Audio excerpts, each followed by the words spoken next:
Hi, I'm Siren. Sophist Siren because sticks and stones may break my bones, but your words will never leave me. Shirley Jackson, though stricken with severe depression, wrote psychological horrors, novels, and light-hearted, witty articles about the horrors of housekeeping and raising children. Written in 1948, Jackson's short story, The Lottery, sold out newspapers and shocked its readers. So without giving anything away, join me now and enter into The Lottery by Shirley Jackson. The morning of June 27th was clear and sunny, with the fresh warmth of a full summer day. The flowers were blossoming profusely and the grass was richly green. The people of the village began to gather in the square between the post office and the bank around 10 o'clock.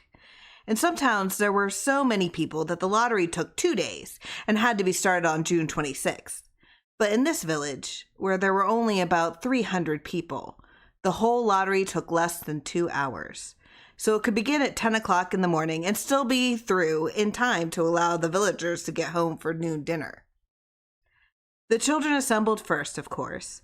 School was recently over for the summer, and the feeling of liberty sat uneasily on most of them. They tended to gather round together quietly for a while before they broke into boisterous play, and their talk was still of the classroom and the teacher, of books and reprimands. Bobby Martin had already stuffed his pockets full of stones, and the other boys soon followed his example, selecting the smoothest and roundest stones.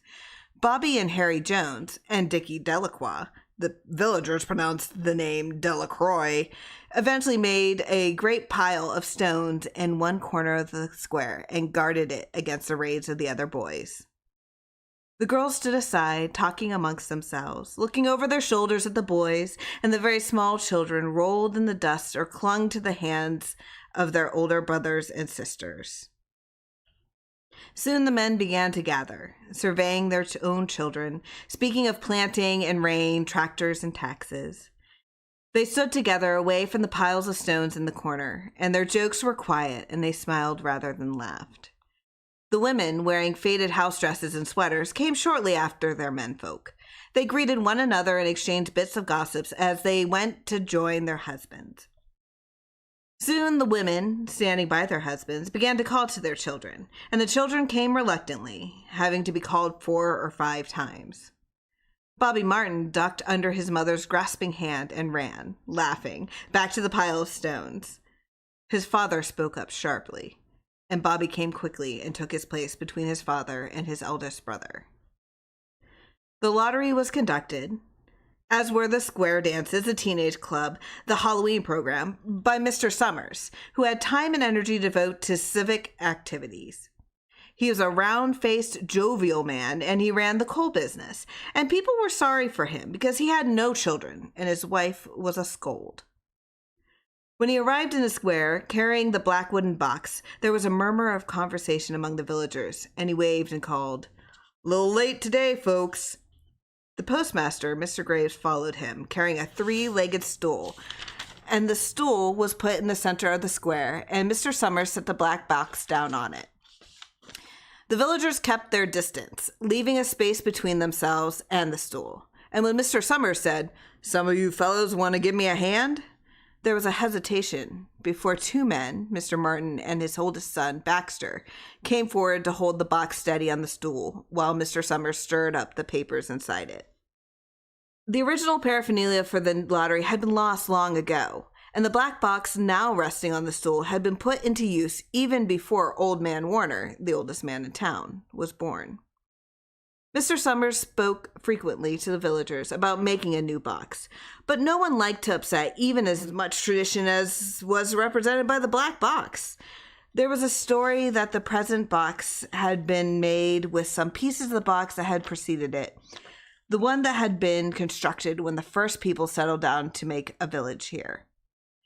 Every year after the lottery, Mr. Summers began talking about a new box, but every year the subject was allowed to fade off without anything being done. The black box grew shabbier each year, but now it was no longer completely black, but splintered badly along one side to show the original wood color. and in some places faded or stained. Mr. Martin and his older son Baxter held the black box securely on the stool until Mr. Summers had stirred the papers thoroughly with his hand. Because so much of the ritual had been forgotten or discarded, Mr. Summers had been successful in having slips of paper substituted for the chips of wood that had been used for generations. Chips of wood, Mr. Summers had argued, had been all very well when the village was tiny, but now that the population was more than 300 and likely to keep on growing, it was necessary to use something that would fit more easily into the black box.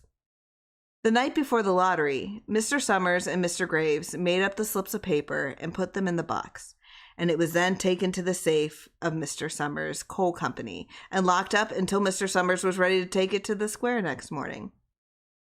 The rest of the year, the box was put away, sometimes in one place, sometimes another. It spent 1 year in Mr. Graves' barn and another year underfoot in the post office, and sometimes it was set on a shelf in the Martin grocery and left there. There was a great deal of fussing to be done before Mr. Summers declared the lottery open. There were lists to be made up, heads of families, heads of households in each family, members of each household in each family. There was the proper swearing in of Mr. Summers by the postmaster as the official of the lottery. At one time, some people remember there had been a recital of some sort, performed by the official of the lottery, a perfunctory, tuneless chant that had been rattled off duly each year. Some people believe that the official of the lottery used to stand just so when he said or sang it.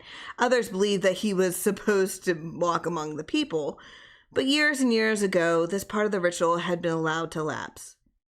There had been also a ritual salute, which the official of the lottery had to use in addressing each person who came up to draw from the box. But this had also changed with time. Until now, it was felt necessary only for the official to speak to each person approaching. Mr. Summers was very good at all this. In his clean white shirt and blue jeans, with one hand resting carelessly on the black box, he seemed very proper and important as he talked intermittently to Mr. Graves and the Martins. Just as Mr. Summers finally let off talking and turned to the assembled villagers, Mrs. Hutchinson came hurriedly along the path to the square, her sweater thrown over her shoulders and slid into place in the back of the crowd. "Clean forgot about what day it was," she said to Mrs. Delacroix, who stood next to her, and they both laughed softly. "Thought my old man was out back stacking wood." Mrs. Hutchinson went on, "And then I looked out the window, and the kids were gone. And then I remembered it was the 27th, and came a-running." She dried her hands on her apron, and Mrs. Delacroix said, "You're in time, though. They're still talking away up there." Mrs. Hutchinson craned her neck to see through the crowd and found her husband and children standing near the front. She tapped Mrs. Delacroix on the arm as a farewell and began to make her way through the crowd. The people separated good-humoredly to let her through. 2 or 3 people said, in voices just loud enough to be heard across the crowd, "Here comes your Mrs. Hutchinson." And Bill, she made it after all. Mrs. Hutchinson reached her husband, and Mr. Summers, who had been waiting, said cheerfully, "Thought we were going to have to get on without you, Tessie." Mrs. Hutchinson said, grinning, "Wouldn't have me leave my dishes in the sink, now would you, Joe?" And soft laughter ran through the crowd as the people stirred back into position after Mrs. Hutchinson's arrival. "Well now," Mr. Summers said soberly, "guess we better get started. Get this over with so we can get back to work. Anybody ain't here?" Dunbar, several people say. Dunbar. Mr. Summers consulted his list. "Clyde Dunbar," he said. "That's right. He broke his leg, hasn't he? Who's drawing for him?" "Me, I guess," a woman said, and Mr. Summers turned to look at her. "Wife draws for her husband," Mr. Summers says. "Don't you have a grown boy to do it for you, Janie?" Although Mr. Summers and everyone else in the village knew the answer perfectly well, it was business of the official of the lottery to ask such questions formally. Mr. Summers waited with an expression of polite interest while Mrs. Dunbar answered. "Horace is not but 16 yet," Mrs. Dunbar said regretfully. "Guess I gotta fill in for the old man this year." "Right," Mr. Summers said. He made a note on the list he was holding. Then he asked, Watson boy drawing this year? A tall boy in the crowd raised his hand. Here, he said, drawing for my mother and me. He blinked his eyes nervously and ducked his head as several voices in the crowd said things like, Good fellow, Jack, and glad to see your mother's got a man to do it. Well, Mr. Summers said, guess that's everyone. Old man Warner make it? Here, a voice said, and Mr. Summers nodded. A sudden hush fell on the crowd as Mr. Summers cleared his throat and looked at the list. All ready? He called. Now I'll read the names, heads of families first, and the men come up and take a paper out of the box. Keep the paper folded in your hand without looking at it until everyone has had a turn. Everyone clear? The people had done it so many times that they only half listened to the directions. Most of them were quiet, wetting their lips, not looking around. Then Mr. Summers raised one hand high and said, Adams. A man disengaged himself from the crowd and came forward. Hi, Steve, Mr. Summers said. Mr. Adams said, Hi, Joe. They grinned at one another humorlessly and nervously. Then Mr. Adams reached into the black box and took out a folded paper. He held it firmly by one corner as he turned and went hastily back to his place in the crowd, where he stood a little apart from his family, not looking down at his hand. Allen, Mr. Summers said. Anderson, Bentham. Seems like there's no time at all between lotteries anymore, Mrs. Delacroix said to Mrs. Graves in the back now. Seems like we got through this with the last one only last week. Time sure does go fast, Mrs. Graves said. Clark? Delacroix? There goes my old man, Mrs. Delacroix said. She held her breath while her husband went forward. Dunbar? Mr. Summers said. And Mrs. Dunbar went steadily to the box while one of the women said, Go on, Janny. And another said, There she goes. Where next? Mrs. Graves said. She watched while Mr. Graves came around from the side of the box, greeted Mr. Summers gravely, and selected a slip of paper from the box. By now, all through the crowd, there were men holding the small folded papers in their large hands, turning them over and over nervously. Mrs. Dunbar and her two sons stood together. Mrs. Dunbar holding the slip of paper. Harbert? Hutchinson? Get up there, Bill, Mrs. Hutchinson said, and the people near her laughed. Jones? They do say, Mr. Adams said to old man Warner, who stood next to him, that over in the North Village they're talking of giving up the lottery. Old man Warner snorted. Pack of crazy fools, he said. Listen to the young folks, nothing's good enough for them. Next thing you know, they'll be wanting to go back into living in caves. Nobody work anymore. I lived that way for a while. Used to be a saying. Lottery in June, corn be heavy soon. First thing you know, we'd all be eating stewed chickweed and acorns. There's always been a lottery, he added petulantly. Bad enough to see young Joe Summers up there joking with everybody. Some places have already quit lotteries, Mrs. Adams said. Nothing but trouble in that, old man Warner said stoutly. Pack of young fools. Martin? And Bobby Martin watched his father go forward. Overdyke? Percy?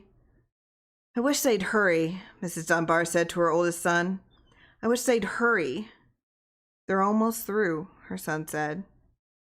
You get ready to run tell Dad, Mrs. Dunbar said. Mr. Summers called his own name and then stepped forward precisely and selected a slip from the box. Then he called Warner. 77th year I've been in the lottery, old man Warner said as he went through the crowd. 77th time. Watson?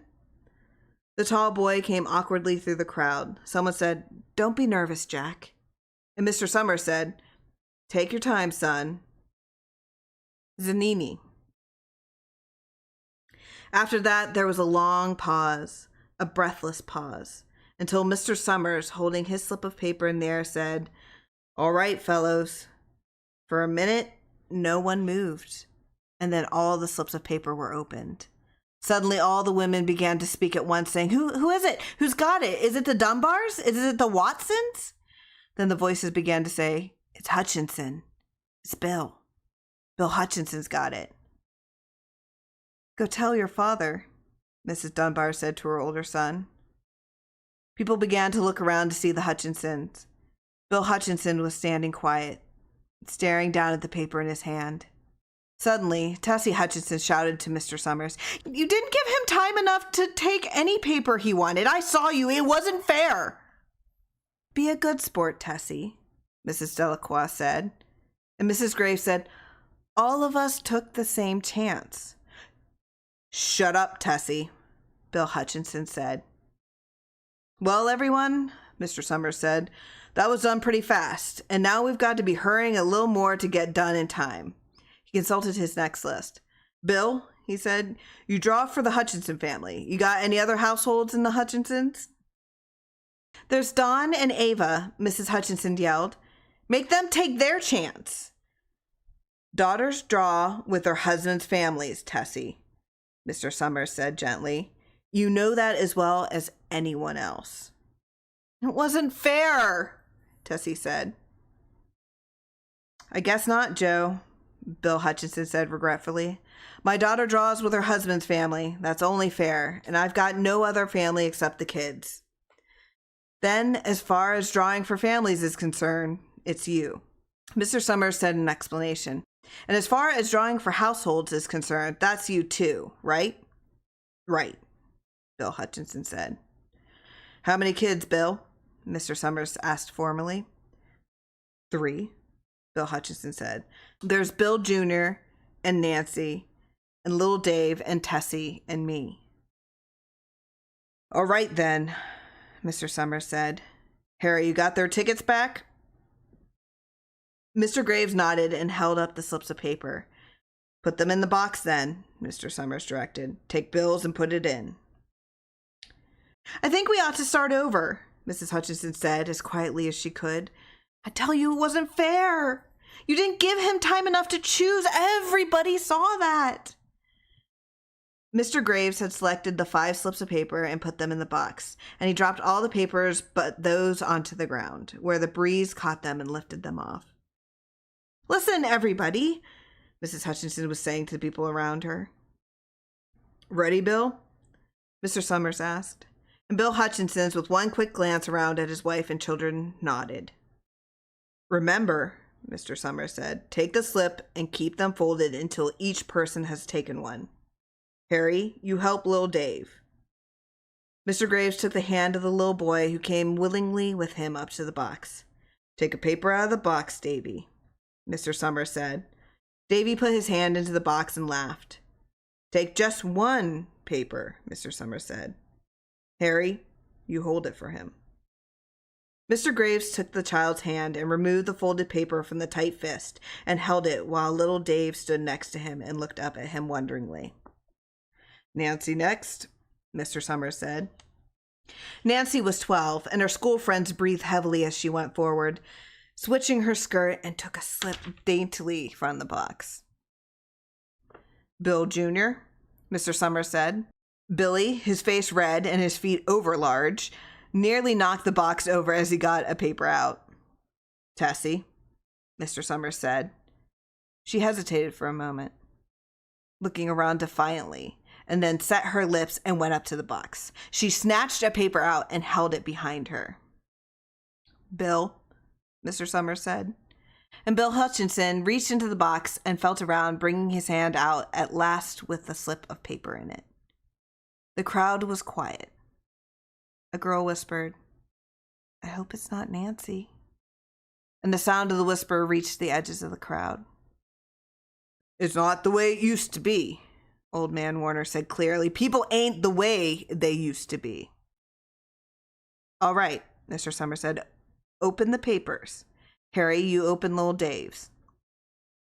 Mr. Graves opened the slip of paper, and there was a general sigh through the crowd as he held it up, and everyone could see that it was blank. Nancy and Bill Jr. opened theirs at the same time, and both beamed and laughed, turning around to the crowd and holding their slips of paper above their heads. "Tessie," Mr. Summers said. There was a pause, and then Mr. Summers looked at Bill Hutchinson, and Bill unfolded his paper and showed it. It was blank. "It's Tessie," Mr. Summers said, and his voice was hushed. "Show us her paper, Bill." Bill Hutchinson went over to his wife and forced the slip of paper out of her hand. It had a black spot on it. The black spot Mr. Summers had made the night before with a heavy pencil in the coal company office. Bill Hutchinson held it up, and there was a stir in the crowd. "All right, folks," Mr. Summers said. "Let's finish quickly." Although the villagers had forgotten the ritual and lost the original black box, they still remembered to use stones. The pile of stones the boys had made earlier was ready. There were stones on the ground with the blowing scraps of paper that had come out of the box. Mrs. Delacroix selected a stone so large she had to pick it up with both hands and turned to Mrs. Dunbar. "Come on," she said. "Hurry up." Mrs. Dunbar had small stones in both hands, and she said, gasping for breath, "I can't run at all. You'll have to go ahead, and I'll catch up with you." The children had stones already, and someone gave little Davy Hutchinson a few pebbles. Tessie Hutchinson was in the center of a cleared space by now, and she held her hands out desperately as the villagers moved in on her. "It isn't fair," she said. A stone hit her on the side of the head. Old Man Warner was saying, come on, everyone." Steve Adams was in the front of the crowd of villagers, with Mrs. Graves beside him. "It isn't fair. It isn't right," Mrs. Hutchinson screamed.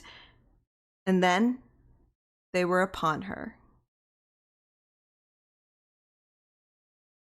Thank you for listening.